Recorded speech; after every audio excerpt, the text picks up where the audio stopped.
Welcome to Launch Code, a premier business podcast, starring Evan Hafer, Matt Best, and Jared Taylor. Welcome back to another episode of Launch Code, starring Evan Hafer. These intros are tough, I don't know man. how to It's like do I gotta intros. have like a music or something. Like going into them cold is fucking brutal for some reason. Well, I like the intro music because if we don't hear it this time, but normally it gets you I amped know, up. and And you're like, yeah, yeah, ready to go. Let's fucking go. We have some fun people on the show today. We do. We've got. Can we call you by your You name absolutely here today? can. Yeah, this is good for that. You can call me whatever you want. It's out there. Nice. Okay. Yeah, Great. yeah. Our good friend Tier is on the show. Yeah. Hey, I'm happy to be here. Sergeant Major, one each. Yeah. Yeah. And Bryce Mahoney. Hello.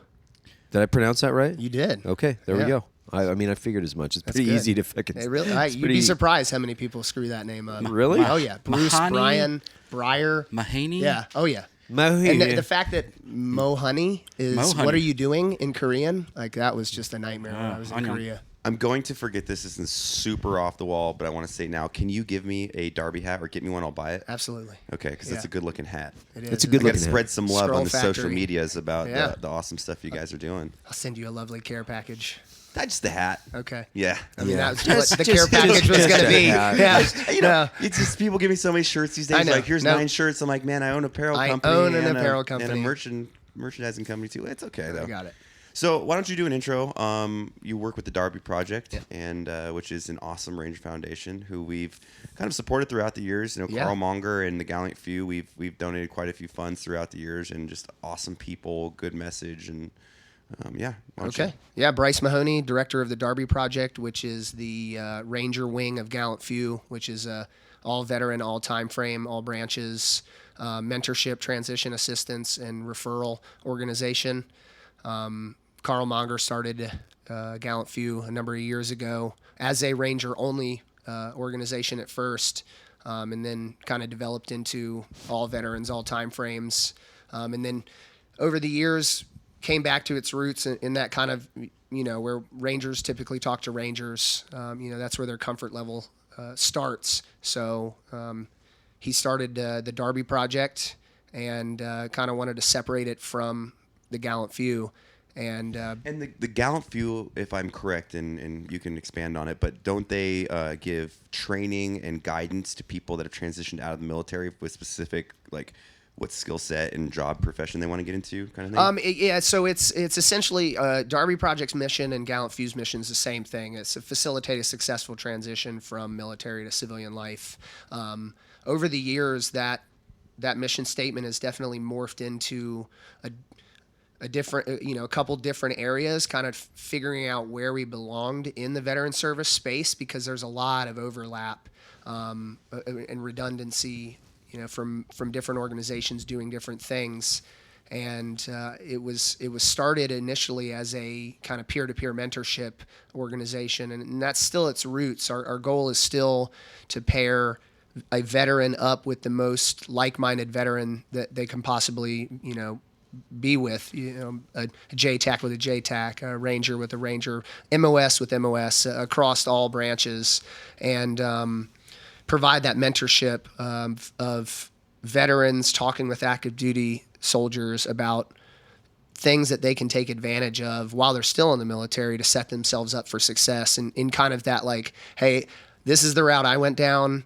I don't want you to go down this same route, so take advantage of these resources. And it's taken on a little bit different of a path in regards to more of an assess and refer organization, because there's probably over 70,000 veteran service organizations out there that do everything from resume production to employment, career search, to substance abuse, to TBI work, to VA advocacy, everything. And the idea is to get veterans in the most professional and the best people at the job. And I mean, I tell people all the time, if a guy wants me to write them a resume, they can pretty much guarantee they're not going to get hired because I suck at writing resumes. So I'd rather a professional write a resume for them for free that's got the AdWords and everything in it that they need to actually get hired on something. So it's morphed into more than just the kind of training. It's taken on even more of a mentorship role, and it's about connecting veterans with other veterans in active duty. It's about educating them on how they can be the kind of the link in the chain, specifically within their community, which ultimately empowers them to be more successful. And they find that purpose that most of us kind of lose when we leave the military, and that it fills that hole that most of us have when they can help another veteran not make the same mistakes that they do. I imagine it'd be rewarding on both sides of the house for the guy in transition and the person that's actually contributing to the success of the other guy's transition, because it'd be awesome to kind of mentor somebody, and then it's a sense of community. Completely. I mean, I heard a phrase the other week on a podcast that I've been following that defined purpose for me especially, and it's the definition. My definition of purpose is to be a means to an end, and the end isn't me. And I'm not doing this for glorification or personal goals or monetary goals or anything like that. I just don't want to see another veteran go through the same thing that me or a lot of other people have gone through. And it really is just unrealistic expectations of leaving the military. We have such an unrealistic mindset and view of our transition out. I mean, especially once you get in the special operations community as well, we're bred from the very beginning that we're the best, our shit doesn't stink, and we're going to get whatever we want. And when we walk out of that brown fence, you carry that mentality with you. And, honestly, most people don't want to hire us because of our, they hear Ranger, or they hear special operations, and it's like, oh, I don't want a killer in my office or something like that, So it's kind of bringing, That's happened to me. Right. A few times. And that's when you go and apply at blackriflecoffee.com, because we love hiring special operations guys and anybody. Sorry, I had to do that plug. Love it. Yeah. I was in the top 10 out of like 4,000 applicants for Seattle Fire Department. And I was a nationally registered paramedic, great skills, lots of real world experience, both in the streets and overseas. And I made it all through the Chiefs Board and everything else. And somebody that was contracted to look at the backgrounds and everything else decided that with my background, I had a propensity for PTSD. A propensity for PTSD? That's their actual statement on there? They didn't give me feedback. They don't like to give feedback. Nope. I found that out through a friend at a party. I actually ran into the chief that was on my Chiefs Board, and he decided not to do Chiefs Board anymore after that screening. Really? Yeah. I applied and tried out for the Raleigh Fire Department 4 times in a row and never even got an interview. And the fourth time, I finally found an email for the training academy sergeant or whoever he is, and wrote like, "How is a military veteran not even getting an interview?" And he came back with like, "Oh, you had a speeding ticket 3 years ago." I'm like, "This is complete bullshit." BS, yeah. But I'm thankful. I'm so glad I didn't get hired by the fire department. It's very rampant. I wouldn't be doing what I'm doing today. In law enforcement. Not so much on the federal side. I applied actually several years ago. I applied to like a bunch of state trooper offices, and one of them was in Alaska, and they came back. And that's exactly what one of the guys in the recruiting and hiring said. Like, hey, right now, we're really not looking for a lot of guys that had military backgrounds. Scared to and death I was like, of us. how is that in there? Like, well, what we're finding is there are a lot of veterans that are going out on the street, and they're too violent for the conditions. And I'm like, wow, okay, so good. I'm glad that we're all just kind of lumped into this like category where it's like, oh, you're too violent. You have a propensity it's like the hot end PTSD. specialist that was maybe like an infantry guy, and they're going to base all stereotypes off the one bad experience of a guy. I mean, right. come on, you can't. A job doesn't necessarily define the character and personality traits of somebody. I mean, it gives you a guideline of what experiences in life they've had, and those obviously supplemental to their character and personality. And there's a lot of irony in there. I'm a FLETC certified instructor. I train federal law enforcement agents. They trust me to do that. Too violent here. I actually have a theory on it, which I experienced it in my former office, which is it's actually discriminatory from there's there's a significant amount of ego and envy involved in this, which is there's a certain and small segment of the United States of America that's been carrying the strategic load, we'll call it, without saying that, strategic load. That's a fun load. And there's a very loads. definitive portion of the society that hasn't. Yeah. And there was a very specific white and black line in my previous office at GRS where the guys, and I called them gate guards because they were fucking dudes that basically managed mall security in DC, and the guys that had actually done shit. And there was an attitude like, I can do anything that you can do. Well, but you didn't, so it doesn't really fucking matter. Like, I actually, we won the fucking soccer game. We have the trophy. You can't use your participant trophy here, motherfucker. Yeah. And that's, I really think there's a very, very definitive divide within this country. And I'm not saying everybody, not every civilian, but there's, especially in the male population of the civilian portions of law enforcement, civil service, we'll just call it government and civil service, which is like, guys are like, you went off and did something that I didn't have the fucking stones to do, so I'm going to use my position to fucking withhold you coming in here because I don't want to be outworked. Yeah. I mean, it comes down. That's the one right there. I think it's I don't want to be outworked. I don't want to be outworked. Yeah. I don't want to lose my job because you're more proficient at what you do. And, and regardless of what we physically did in the military, it all comes down to, like, they didn't sign the line. Right. Like, that above and beyond that, like, it comes back to that, like, I can totally physically do that. Yeah, sure, great. It's like all these shows that are coming up to mimic selections and all this. Like, the first part of the show should be like, all right, why don't you go ahead and sign 4 years of your life away to me, and you don't really get to say anything about it. They'd be like, ugh, like, I don't want to be on the show anymore. It's too bad Bert just I know. walked out. I was just thinking, where's Bert would have Bert? been perfect. for Bert this. was just in here, and he was the host on the selection. Oh, awesome. And actually, all those guys in that show, the instructor size, are phenomenal dudes. Friends, most of them. But yeah, absolutely. Like, it's pretty easy to suck for 2 weeks with no long Right, yeah, absolutely. consequences. But we saw it in the military too, because there were guys, and we all talk about it internally. The guys that are like, "Oh yeah, I was going to go to Ranger Battalion, but There's always a but. my dog had a white spot on its left shoulder, and I just took that as an omen not to go, or whatever the fuck it was." Right. Like, there's always the guy that's like, "I was going to go to selection. I was going to go." Like, I mean, It's usually a girl.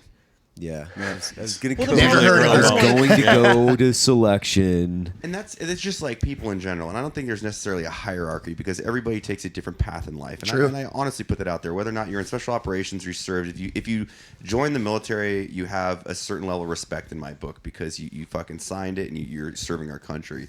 Now, conversely, that's like the fire department. If you're a C-level student and the room's filled with F students, well, you're the rock star, right? And when an A student comes along, it's like, I don't want them in the fucking room because I look like they're going to be the turd, teacher. and I like my lazy life. And that's why you see a lot of like guys in our community that have been very successful in entrepreneurship and all these cool things that they're doing is because they want to be the A student in everything that they do. It's just like you said earlier about like living the Ranger lifestyle and applying that to anything that you've done. And I think that just motivation is what has made a lot of guys like us successful. Completely. But then at the same time, made a lot of guys like us hard to assimilate back into civilian culture because they're scared by work ethic and experience. Completely. Yeah. I mean, I see a lot of guys just living this, like, the good old days mentality, and it's immobilizing because you can't move past it. If you're always looking backwards, you're always thinking backwards of like, those were my best years, I'll never be that again. Like, how do you expect yourself to be successful in fuck anything? To steal a comment from Ed Hafer, Evan's dad, you can probably say it better, but there's a reason the rearview mirror's so small and the window shield's giant. That's really deep. It's deep shit, man. My dad's a deep guy. He is like well deep. It's super true, and we were talking that as well, and I think it's kind of hard to break that cycle, and we've all participated in it. I truly believe that, where you sit and you talk about the past, and you almost let the past define the future, and it's toxic, it's immobilizing, like you said, and getting surrounding yourself by people that want to create a new, valuable, and rewarding future is absolutely the key to success. I mean, I will always be thankful for serving in Ranger Battalion, and the guys I serve with are some of the baddest dudes I've ever met on the planet. But I can't be 31 and looking back at 24-year-old Matt and being like, no way. I wish I was him. Of course, you think I want to fucking be on a little bird and shooting people in the face again? You're goddamn right I do. But I'm not there in life anymore. I had to fucking turn the page, and I got to realize that it's not happening anymore. I always like when Matt goes off like this because he acts like he's so fucking old. Like, oh yeah, I remember when I was 24. Good old days. And I'm over here 9 years ago. I'm over here shifting around in the seat because my back is cramping up because I'm sitting down. Oh yeah, I'm 31. Oh god, I can't do that anymore. Well, I'm in on a hyper fast timeline in life, you know. Right. Sure. He ages like an Asian person. I'm sorry, Sergeant Major. I'm sorry. That's all right. I'll put that knife hand back me in the later. pocket. Yeah, I'll take care of that later. So, Bryce, I think something that you're doing specifically with the Darby Project, and correct me if I'm wrong, but I mean you're working specifically with Rangers. Yes. Is that correct? Yeah. So I think that is something that is phenomenal. I just saw the whole transition process at Fort Bragg that everybody's required to go through. Mm-hmm. Because I had to go through it when I came back I just got back from Afghanistan a couple weeks ago, and I had to filter through this whole thing that's made for every soldier for life. Yes, and the whole thing. And it's not a broken system. Sure. It's actually much, much better than I've ever seen it.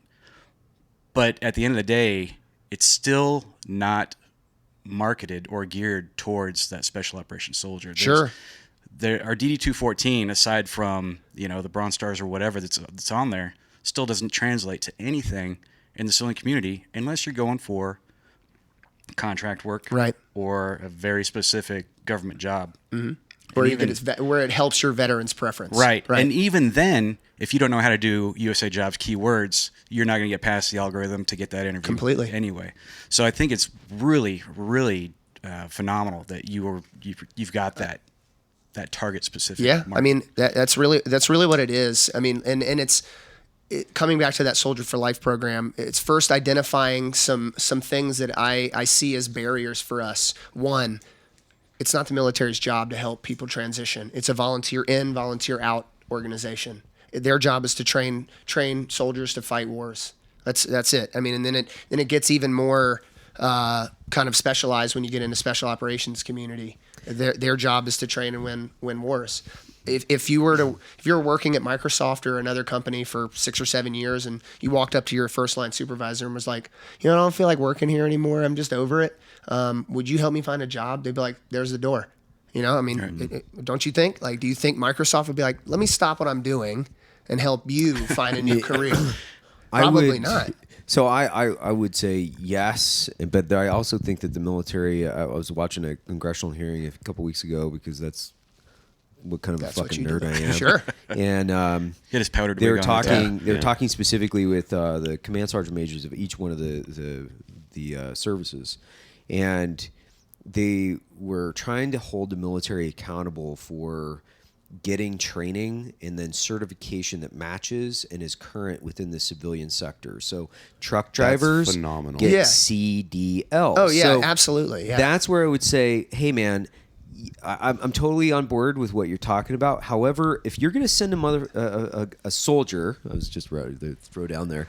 If you're going to send a soldier off to learn how to drive a semi, and you're going to send him to, why the fuck wouldn't they be civilian certification? Absolutely. Because it during the transition program, have a program where research so you can have this for another 2 years when you get out. Exactly. Yeah, absolutely. It doesn't cost anything, and actually, the government would spend less money. And they I know there's no statistics out there, but I'm just like pulling this out of my ass.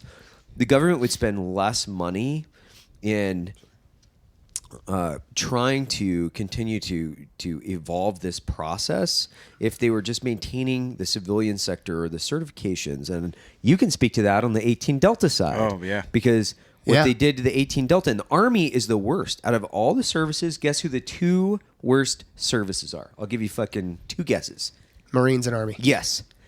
They don't do it. And it was funny because it was a Democrat, and I forget who it was, but she was like, this doesn't make any sense to me. Like, how are you going to spend 20 some weeks teaching somebody how to drive a semi And it not send be them into civilian service. Iraq where it's armored. They're going to drive this around in the fucking country, Dodge get shot fucking at, bombs. and then when they come back, they can't get a job driving a semi on an interstate in the United States of America. This is a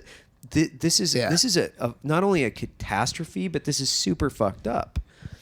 She didn't say that, of course. Yeah. That's on my own. But you can speak to it on the 18 Delta side. Absolutely, man. Yeah. So I've been in the Army just short of forever, and when I got my 18 Delta creds, at the time we were required to be nationally registered paramedics. The only reason for that was so we could have some kind of licensure on the outside. Right. But at the end of the day, the schoolhouse decided it wasn't sustainable. So now we have a SOCOM paramedic license, which is only recognized in the state of Georgia for reciprocity. Thank you, Doc Donovan. Yeah.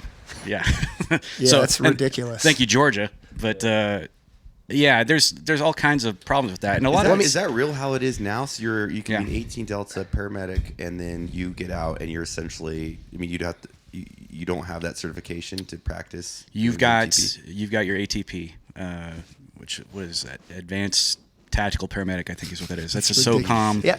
That is a SOCOM certification. You know Hendricks, Matt Nicholson, the black medic? I know Matt. Yeah. So Hendricks has been having one of the hardest times finding employment in Florida because he wants to get his paramedic, but he has to have training in something else that they won't let him go to the course until he gets this, but he can't go to that until he goes to something else. Yeah. It makes no sense whatsoever. I tried to recruit him back in because of that. Yeah. Like, so he's going back overseas because that's what he has to do. And I've worked with those brothers a lot It's over the years. insane.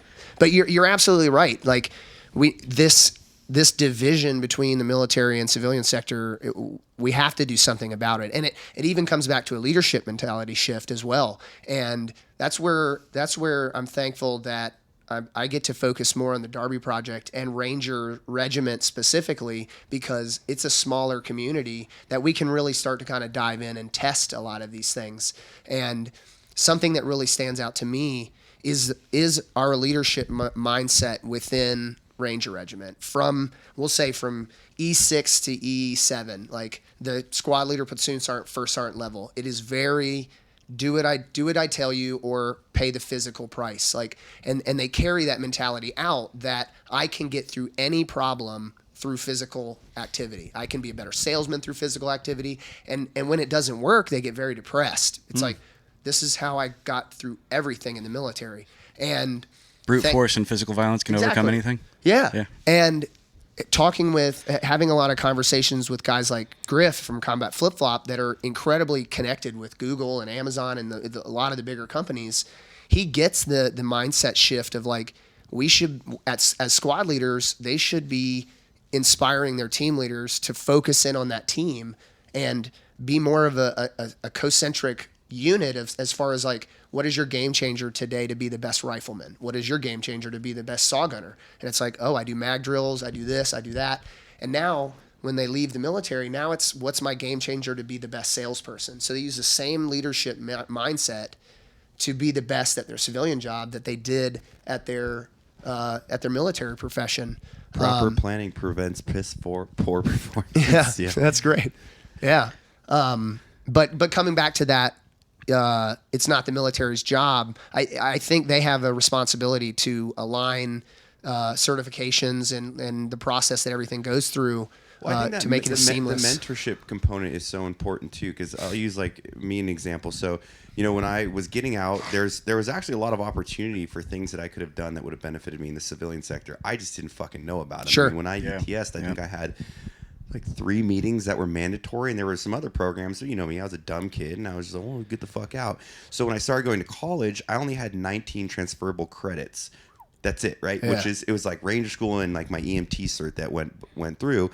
Whereas when I had talked to some of the liaisons, they're like, dude, you could have done some weekend college and it would have cut 2 years off of your degree with relatively not that much work. Like, we're talking 2-hour classes on a weekend, and if I did that for a year, I mean, I could have cut 2 years of full-time schooling off of me, and I didn't know that was available, but with that mentorship, if someone's like, "Hey, Dick Bag, when I was, in E4 in the military, you got a couple years left. Why don't you start planning for your future if you have an exit strategy?" Absolutely. And I mean, it comes back to that education part of, I live in Raleigh, North Carolina. My greatest level of influence is Raleigh, North Carolina, because I live there. I can physically reach out and touch an organization and learn about them and see them for face value. And that's part of the educating other Rangers, other veterans, how they can do their part. We get a lot of people that are like, "I want to get involved. What do I do?"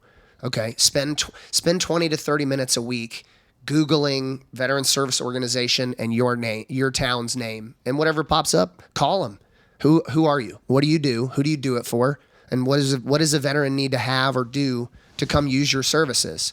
And write that information down, give it to us. We'll put it in a database that when somebody comes out and reaches out and they have a problem and they're in your AO, you've just given us a point of contact to send them right to the resource that you personally verified does what they say. And then it's our responsibility to create a follow-up with the veteran, with the organization, because it creates a circle factor of like, "Hey, how was that service?" "Well, it was kind of shitty." If I get 10 of those responses, now I want to go back to the organization and be like, "Hey, I just sent 10 guys to you. Here's what they have to say." It's not just like, "Oh, that organization sucked." It was, "I spoke to this lady. She told me this. They did this instead." And we're documenting what these organizations are doing in the hopes that we praise the ones that are doing the right thing and we chastise the ones that aren't and get them the hell out of the way so people can start focusing in and supporting the ones that are doing the right thing. That sounds incredibly labor intensive. It really, I mean, that's why this is a full-time job for me. And also really awesome that you have that level of follow-up, because I don't see that anywhere. It's everything is fire and forget. It's utilizing, and I don't know what if you guys use Salesforce or have ever had any experience with Salesforce.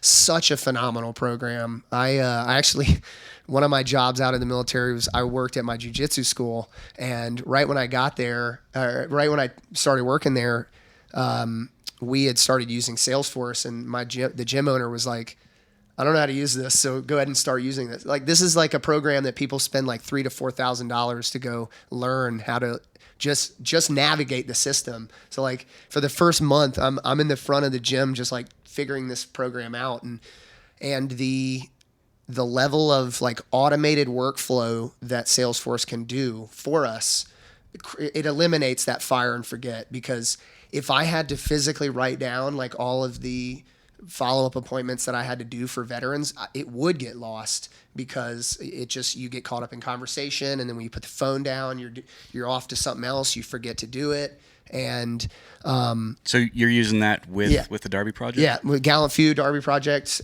we use that. So when somebody comes in, so let's say you come to the website, Gallant Few, Raider Project, Darby Project, Wings Level, you sign in, you get verified, and then you basically fill out a little bit of information that's populated into Salesforce, and that generates a, "Hey, thank you, we'll be in touch." Give somebody a calendar link to then call me or Carl to kind of do that initial assessment, and that's our 1 hour window of like, what do you need? Right.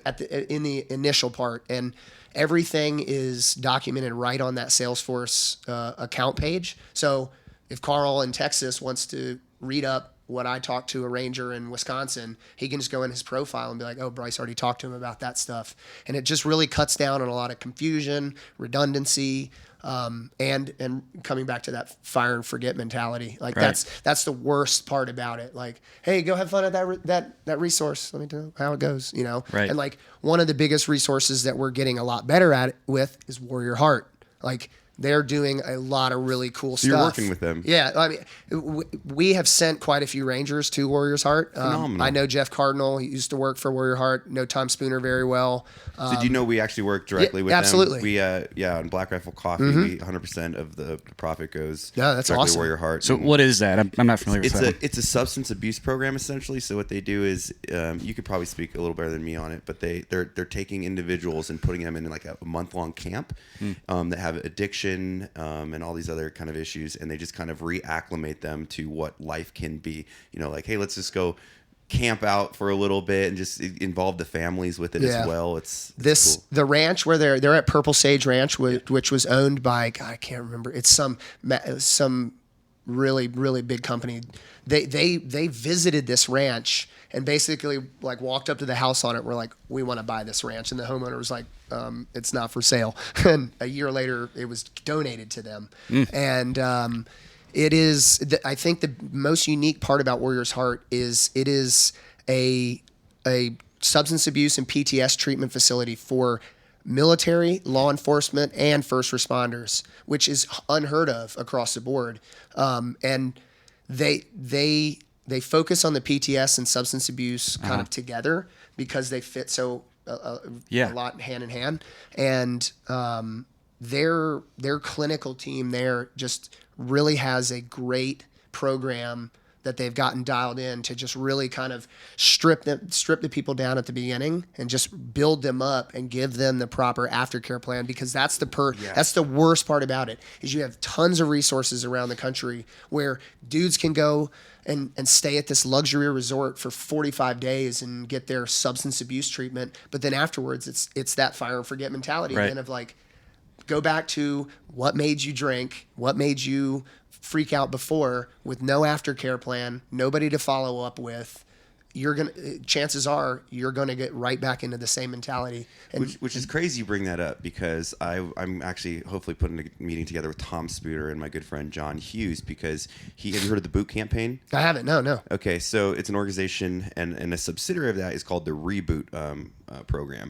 And, I think I've heard of Reboot. And they're doing very similar things. What they're doing is they're not just treating a veteran saying, hey, you have PTS or whatever the issue is, and just blanketly throwing things at them to help fix them. They're doing like psychological analysis. They're doing blood work. They're doing CAT scans. And they're getting back like, hey, you have an 85% chance of being addicted to a substance. And it's like, no fucking shit, you're drinking every night. And so they're actually attacking the specific thing that is creating the depression and the issue within the veteran, and then solely treating that. And so they want to send their guys, hopefully, to the Warrior's Heart program for the guys that are diagnosed with substance abuse issues. So we're trying to get all these guys together. And you've been to the ranch, right? I have not yet. Oh gosh, I want man, to. you've got like Purple Sage Ranch itself is just a super awesome place. They've got tons of deer running around the ranch. 2 ponds that guys in the program can go fish while they're staying there. Operation Overwatch is a dog training organization. They're on site as well. Bryce Kavanaugh, and on the their pastures are set. I think it's East Pasture, West Pasture, but the East Pasture has some Native American artifacts and like a lot of their ceremonial areas were down in this particular gully, and they do this ceremony for guys in the program down in this particular part of the pasture. And just hearing it from Tom of like how in depth and intense it gets for these guys, of just that whole process of like letting it go. And I mean, it's really that like washing and cleansing part of it before the real work can begin of getting past what has held them up and put those barriers in front of them. So something for the audience, because we've dealt with this throughout the years of business, how do you vet charities, right? Because we've been in proximity to certain ones that we thought had a really good mission and were functioning ethically and morally, and then you find out that they're kind of not. Is there like a vetting process, or if I'm Joe Schmo and I'm like, hey, I want to donate $100 to help a guy out, like, do you have any suggestions? It really is. It's something to, I guess I would say, reach out to them, like try to make the most physical communication that you can. I mean, if all you have is a phone, if you're not close enough to actually meet them at their headquarters or go into their facility or do something like that, I would tell people, talk to them, like kind of see how they talk. There's a lot of buzzwords going around. I mean, I even think transition has become a buzzword in the veteran service organization. It's like, oh, what do you do? Oh, I do transition. It's a buzzword in the military right now too, but it's for a different type of training now. Comic relief. Yes. But it's like people are like, oh, what do you do? We do this. Like, we help guys transition. I have to use that term at some point. And they're like, oh yeah, you should check out this organization. They do transition. So it's like you check out what they do, and it's employment. Like, so really talking to the organization is one thing. I'm not. It's hard because you want organizations to be as transparent as possible. And if I sat here and said we don't have operating costs, I'd be lying out my ass. Like I get paid to do what I do, and I couldn't do what I do without this paycheck. It's not a 6-figure paycheck. It's what my family needs to survive. And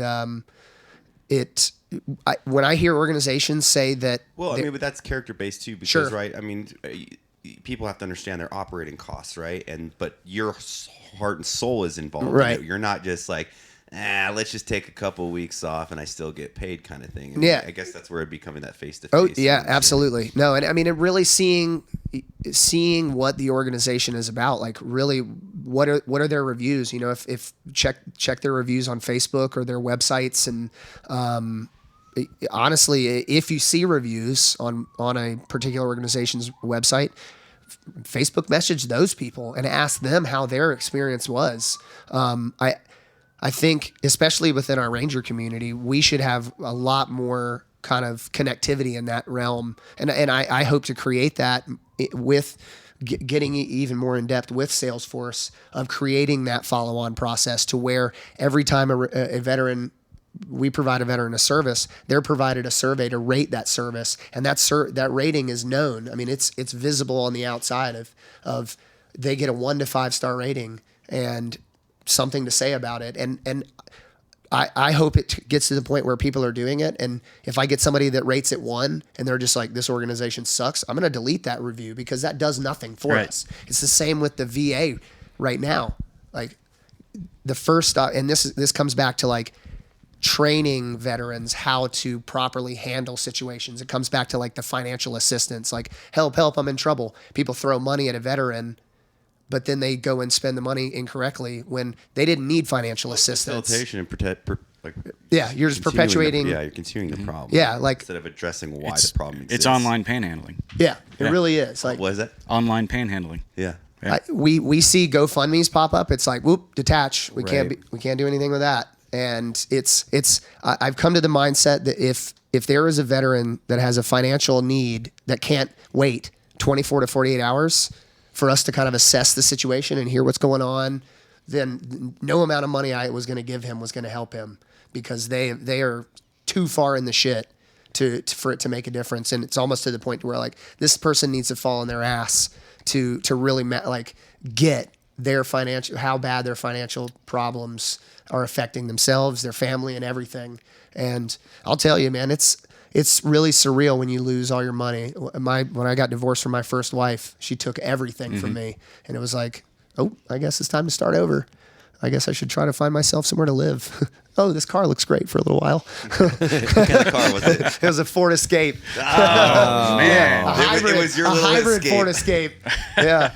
So I lived there. Gas mileage, man. I lived there for a little while, and then I switched between a buddy of mine. There was a bunch of us that did jiu-jitsu together that they all rented a house a couple miles from our gym, and they let me rent a couch in the living room, which then I migrated into the former living room that had no furniture, and I had an air mattress in there. But it's really just that the follow on, like coming back to the VA of like, hey, what have you done as far as going and checking out your local VA? Oh, they suck. Okay, who sucks? Well, they do. Like, well, did you even go? Well, no, I just heard it from this guy that they suck. Like, why don't you go in there, give me a name, document what they told you, then I can make a difference with that. Man, you are speaking my language right now. Yeah. I allow the Sergeant Major to interject real quick. Anybody that comes to me that's under my mentorship, tutelage, my wings, whatever, if they come to me with the word they or them, they are turned right back around. Come back to me with a name. I can't help they, them. I can't fix that. Yeah, I can't kick they or them out of their job. I can't identify that problem. Give me a name. Give me an entity. Give me something specific. Yeah. They, to me, is a connotation of a lack of personal responsibility. Completely. It's this like hand-holding mentality of like, I'm fucked up, I'm broken. Can I get help? Yeah, man. Hey, do this, do that. Like, no. Can you like take me to get help? No, I can't do that for you, because we'll be right back here 6 months later. Unfortunately, that's kind of what the military, the teaches us. Is. It's like you're told when to show up, you're told what to do, you're told everything. You don't really understand the depth of why you're doing things, and so when you get out, it's this self-starter mentality. People don't know how to do shit themselves. True. It's like, oh, wait, I have to do that? Yeah, you're self-responsible for your own actions, and your own success is directly contributed to your output, and no one's going to fucking tell you what your output should be. Yeah. It's up to you. Yeah, I General Allen's Soldier for Life program had a great, like, its intentions are great. I kind of look at the veteran active duty space as a proactive, reactive. Like substance abuse, PTS, all the stuff we're dealing with in the veteran space is all reactive. Like we can't plan for that kind of stuff. I mean, I've seen some of the greatest guys, and I'm sure you guys have too, some of the greatest men on this earth that were just incredible soldiers completely fall apart outside of the military for no reason, until they found out it was like they had a 10% TBI that was blocking a certain part of their blood supply in their brain that was making them act completely retarded. And it's like, how would they know that? And starting this process on a more proactive role. And I mean, thinking in what I'm doing, I look at Ranger Regiment of like, why aren't we talking to Rangers at the end of RASP going, hey, this is what 10% of your paycheck looks like in 4 years. You should put it away right now. Yeah. Like there's no conflict of interest in that. Right. That money's not coming to me. That's going to that soldier. Like, hey, don't rent a house, E4. Wait till you get overseas, and then you can start using your VA home loan and go buy a house. Oh, but I won't be here for that long. That's okay. Like, rent your house out, like, or sell it because the market's going to be up. Or hey, this is what your counterparts in the civilian world are doing to get better in their college education. Instead of going to Al Hoo's or the Cannon on a Friday night, or the Swiss, or whatever it is. Swiss. We got to get this region. Chopsticks. You guys I are think Chopsticks closed down there. I actually really like that. You said that earlier, which was really cool. The comparative nature of like, hey, this is where 23-year-old civilian is. This is where 23-year-old military guy is. Yeah. Like, sure, you got all these badass certs, but are those applicable to anything in the civilian sector? Right. Okay, well then when you get out, you're competing with the guy with the bachelor in science degree or whatever. Yeah, completely. So and then you compound it of like, let's say we're talking to a group of 19-year-old Rangers in RASP. You bring Lead the Way Fund in there with their CAPS program that's all about college. I mean, there's your subject matter expert. Like, hey, guys that want to excel and get into college, talk to these people. They know how to get you into Ivy League schools. They will help you. Service the schools. If you don't want to go Ivy League, there you go. Or the other resources that are focusing in on those pieces of the puzzle. And you do that at the beginning. You plant the seed. 9 out of 10 guys are going to listen to it. And that 1 out of 10 guys wasn't going to listen to a single damn thing you said anyways. So is that where you're at right now? Are you getting kids in RASP? We're not in RASP yet. Like we're in step 2 right now. So like for me, on a perfect scenario, we're in RASP. Hey knuckleheads, you're about to move into big boy land. Like this was the easy part. Training, you didn't have responsibilities other than to keep yourself alive and not be an idiot. All your pay pretty much went into a bank account. This is where you transition into the real world. Here's some steps to follow and guidance. Oh, by the way, here's a video of about 70 or 80 Rangers that are saying the same exact thing. And that's kind of a segue. We're starting to kind of, when we go to these various events, to do five question interviews, basically who you are, who you served with, what's your one piece of advice for a 19-year-old veteran. Mm-hmm. And when they see that video and it's like, save money, go to college, don't drink on the weekend, do this instead. Like that just resonates the message. So that's step 1. So they start hopefully getting the gears moving, then through quarterly professional development seminars that are focused on a squad leader, a platoon sergeant, whoever. Because you throw the word transition into the seminar, it's like, fuck, I'm not going anywhere. I don't need to go to that shit. Yep. But when you throw professional development, this is us helping you develop yourself as a professional and a human being. Like, this is growth. This is what leaders do. They're consistently growing. Leadership is a life sentence. So step 2 is you trickle more information to them through the quarterly briefs at each of the battalions. And then when they're ready to make that transition at 2 years or 18 months, regardless of where they are, now they're sitting down with the mentor, hopefully near the community that they're going to go back to. And it's a check the box, like, oh yeah, degree, I got that. Okay, nope, yep, here's my finances are all squared away. I'm going back here to do this. I've already got my resume done through Your 6, which I started when I was a private because I just slowly started adding all of my schools and identifiers into Your 6, which automatically generates you a resume coded specifically for like USA Jobs and the algorithms that they look for in the civilian life. And then it's just checking the box. And you drastically reduce the amount of people that are coming out of the military with false expectations and really an unrealistic plan. That's key that you touched on it. You're making a video with a whole bunch of Rangers and their advice and their success stories and failures and whatnot. I think that's key because something that's always, anytime there's an ACAP program, Soldier for Life, whatever you want to call it, in that transition program, everybody in that seat that's required to be there is looking up at whoever's talking to them and wondering, it's kind of the guidance counselor thing, like, all right, you're giving this great advice, but you're a GS5. Right, yeah. Why are you in front of me right now? Such a valid point.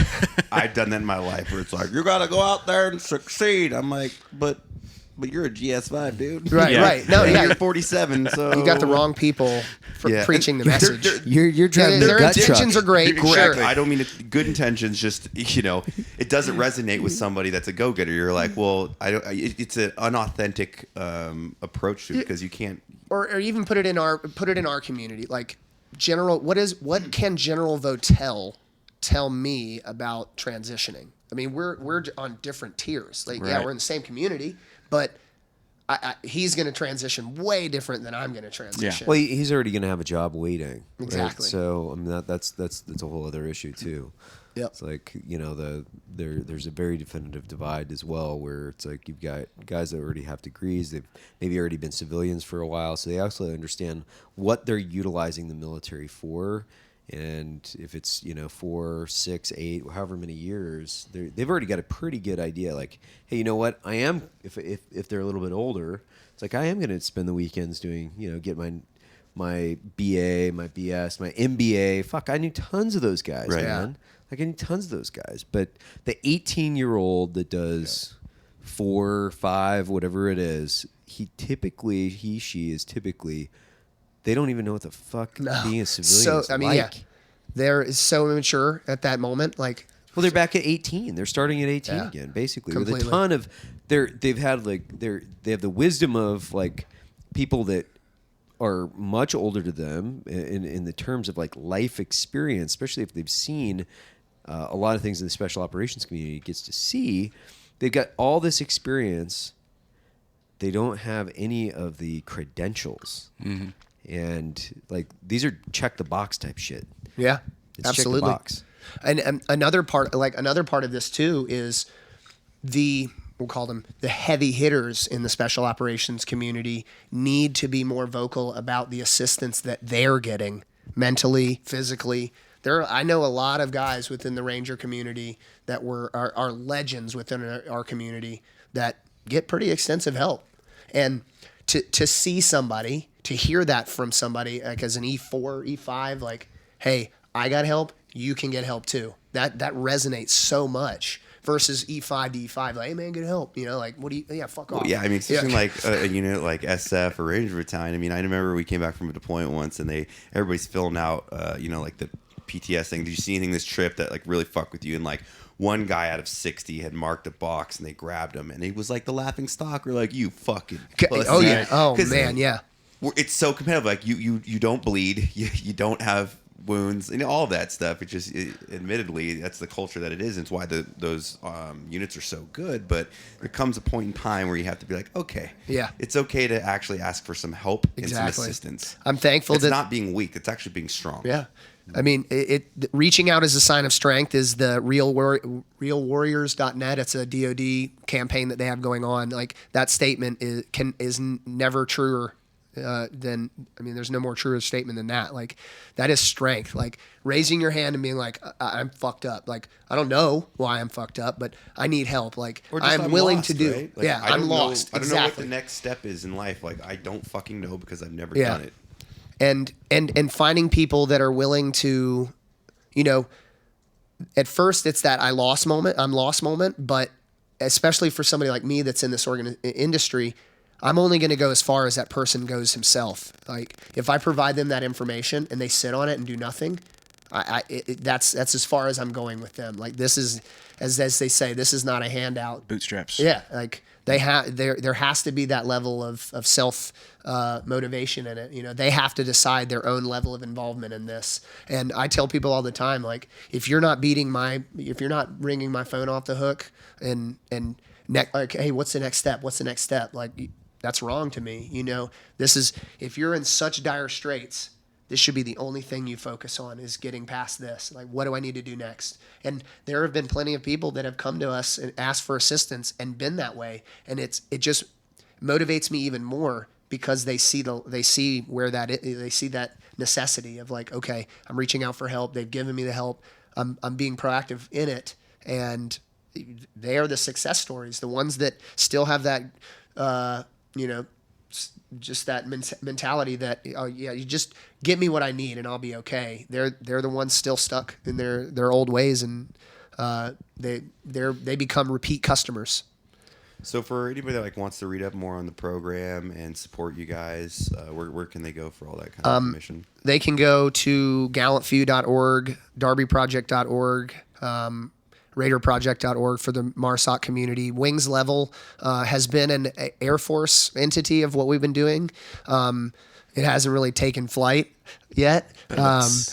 And mostly because it was... See what you did there, by the way. Yeah.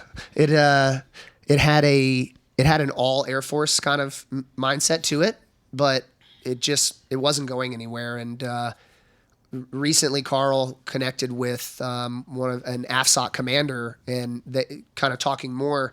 It realized, just like the Darby Project and Raider Project, there has to be this kind of like isolation and focus on the AFSOC community, the JTACs, the controllers and PJs and stuff like that. So that program is getting a little bit more active as well.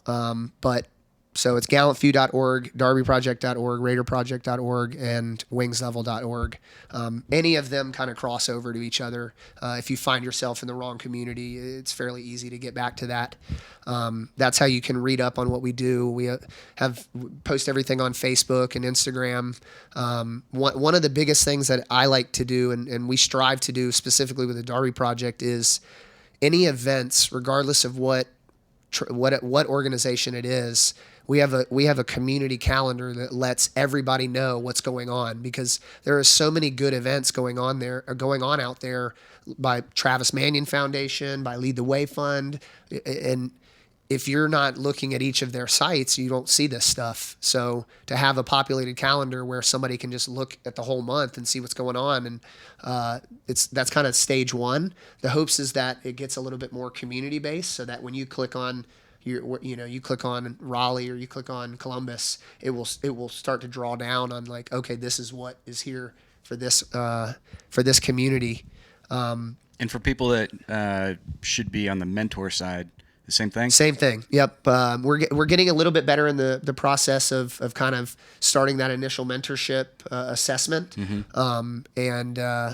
You'll at this point you'll either talk to me, Nick, or Carl to start that process. But like I said before, the biggest thing that I want to see out of somebody that wants to help, be active in your community. Take the time. I mean, it doesn't take a lot. Like this is the hard thing for me as an organizational leader, somebody that gets paid, because I mean, I get to focus all my time on this. Whereas somebody that's got a job, I get at max 1 to 2 hours of their time a week. I mean, that's really stretching it for a volunteer. And I have to then inspire them to do that work and take that time to research that stuff. But that's really the biggest problem that we have right now, is like when the flames flare up on somebody, it's like, where do we set? This is new. I haven't dealt with this, because I want to start locally. Like I want the process to be specifically too in our Ranger community, that when somebody blows up on Facebook, everybody in that group knows it's like, okay, time out. Nobody do a GoFundMe yet. Let's figure this out. Like, right. Hey, I'm going to call you. What's your name? What's your number? do an assessment. Where are you? What do you need? Like, why do you need this? And then, hey, if that's as far as you can get with it, bring it to me, and I'll be able to focus more time on it. But what you see right now is somebody blows up on Facebook, somebody's name gets tagged, like, hey, here, deal with this. And it's like, oh, I don't really know what the situation is. Like, I'm not even friends with this guy, but obviously he's blowing up or doing something. So now I got to go figure it out, when they could have just taken the connection that they had with that person and be like, yeah, what's going on? And then they come to me, brief me on that. And now it's like, oh yeah, we can totally do that. So anybody willing to volunteer, that's really the first step. Be active in your community. And that was a big shift for me when I first took over Darby Project. I was like, this is going to be fucking awesome. We're going to create all these ranger communities that are connected and hanging out and creating events. We're going to call them fire teams. And it comes back to where we were going to call them, just regional. It was just going to be this large connected this community organization. But it came back to that time. Like, how much time do people actually have to do this? And then throw on top of that, like, event planning. Like, shit. I think that's why most of them are breakfast, because it's just a show up and eat kind of thing, versus, like, before I got involved with the Darby Project, I was doing outside stuff. Like, I would put a message out like, hey, I'm going rock climbing in 3 weeks. Anybody in this area want to go with me? I'll set you up. I have like 7 harnesses. I'll find you some shoes. Just come out, you know. And we did it for climbing. We did it for surfing. We did it for paddleboarding, hiking in the mountains. And so I realized at that point that lack of time, we need to utilize what's already there. Like Team Red, White, and Blue is a great example. Like, they have communities everywhere. Yeah. And they're doing physical, they're doing fitness events, they're doing running. Go see what they're doing. Wear a Darby Project t-shirt or Gallant Few t-shirt. Take a couple pictures. Like, hey, I'm on my Team Red, White, and Blue Friday run, representing the Darby Project, representing the Ranger community. Like, the impact that has across the board of, like, not only getting involved with an organization and finding that purpose, but it just shows that cohesiveness of like, we support their mission because we're telling guys like, hey, go find them. And if you find somebody new, bring them to us. Like, hey, these people are doing X, and I think they're a good organization. I was really excited about all that until you said running. Which brings me to my next topic. I mean, I rock those RWB shirts because I support, but I don't run in them. Yeah. Well, I guess I can't get anybody in this room to support. I'll watch people run. Yeah, Run Ranger I'm all about run. supporting other people running. Yeah. Probably drinking a beer. I'll serve and some deadlifting. coffee. I'll serve some coffee for you guys. Yes. It'd be really good. Yeah, so our Gallant Few's annual fundraiser is coming up. It actually starts next week, February 1st. So it's called Run Ranger Run, which was based on with the running. Corey Smith. Well, you can walk it. And Corey Smith back in, I think, 2010 was going through some issues down in Columbus and ran 565 miles. Ran 565 miles back home. Yeah. Like at one time? Like I think it was over a period of days, but straight shot up there. Wow. And it was originally to raise awareness of PTS and separation anxiety and stuff like that. And then that kind of rolled into Gallant Few's annual fundraiser, and I like it because it's the only time we ask for money for the year. Like, it's the one thing I hate doing is asking people for money. So we just rolled it into this competitive running event that teams of 10 run 565 miles or bike or walk or ruck through the month of February. So it's 56.5 miles per person, about 2 miles a day. Yeah. And at first, the campaign is an awareness campaign because everybody that's involved is just spreading the message of what we do, but also it's a fundraiser as well. So people can sign up. They can pledge to raise $500, $1,000. It's not a per mile kind of like elementary school walkathon kind of style. You have a link when you sign up for your team, and you post that on your social media. Hey, I'm running or walking for Run Ranger Run, yeah, it's blown up over the last years. Darby Project got its first corporate sponsor this year for the event. Thankfully, Stephen Brown, he's a 375 dog handler. He works up for BAE, and he made a connection with an organization that was looking for something that they could kind of inspire their 5 locations around the country to get involved with. So we set up the initial meeting with them, and their original plan was to do 3 teams at each of the 5 locations. That's now birthed into like 5 teams at each location, plus the subsidiaries that they work with have now gotten involved. To see that involvement, not only on it like supporting an organization, but like these are corporate companies that a lot of the people probably aren't very physically active. So to hear and see them get inspired and want to do, basically like hearing them talk about setting up plans to create group runs or group walks around their buildings every day, just like how on board they've gotten to support this. It continually fires me up to want to keep doing it and push the envelope even further. Like this year, I'm pledging to run 56, ruck 56, and ride my bike 56 miles in February, and it'll really just come down to like proper planning of mileage. Yeah, not like I'll bike next week. That's where that budget training comes into play. February 27th, it's like I've got to run 56 and bike 56 today. I'm really good at doing things at the last minute. Had a team leader, Paul, told me once. You're really good at the best thing about waiting to the last minute is it only takes a minute. Kind of live that. I don't think I like that, but I don't like it. I don't think I can do the 56 thing. I can appreciate that, but not as an employer. Well, awesome, brother. Thanks for coming on. No, I appreciate having me. Yeah, it was great. Hopefully, everybody got a kick out of that, and go check out the Darby Project. I'm going to do your favorite thing, Matt. Do it, Sergeant Major. Yeah. Oh, yes. Another coin. Another coin. That's a good Sergeant Major coin. I don't even have one of those. Look at that. I haven't earned mine yet. No doubt. I'll stand at parade rest for 6 hours or 56 You hours. stand outside my door. That's what I'm going to do. I'm going to stand at parade rest for 56 miles. I don't know how that 56 works. miles. I don't know how that works. Just up in the back of a trailer. Just. I love it. That would be great. All right, would guys. be awesome. Appreciate it. And thanks for coming out, brother. No, thank you. Yeah, thank you, Cheers. Bryce.